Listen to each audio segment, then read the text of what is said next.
गणितांनी खेळ रंगत जात होता. श्रेय द्यायला हात मात्र हाती येत नव्हता. भरतीच्या लाटांना जाणीव एक झाली. भरतीच्या लाटांनाच जाणीव एक झाली. होडी एक पात्री अर्ध्या सागरात आली. ती एकटीच होती आता तिथं. भरतींच्या लाटांनाच जाणीव एक झाली.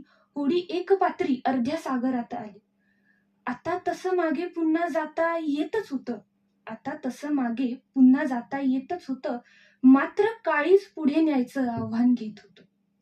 वादळाच्या समोर जेव्हा नौका उभी होती, वादळाच्या समोर जेव्हा नौका उभी होती, नजर एकटक समोर वार झेलतच होती.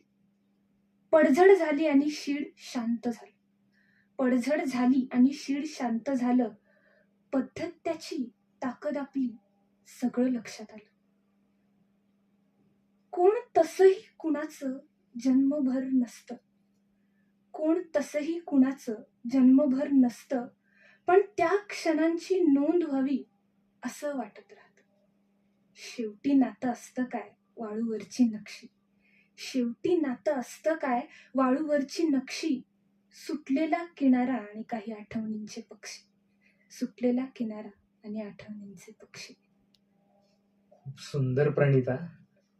Thank you so much. मला खूप सॅटिस्फाईड वाटते की ही कविता आज मला त्याची संधी मिळाली की मी ती माझ्या आवाजात प्रेक्षकांपर्यंत पोहोचवली.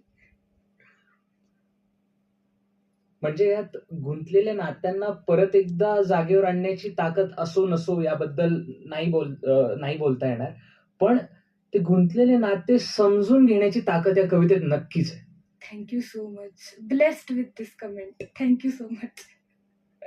छान वाटत असेल ना अशी कविता जर कोणाला समजली तर? हो, खूप याच्यासारखा दुसरा आनंद नाहीये की तुम्ही जे लिहिताय ते समोरच्याला कळतं.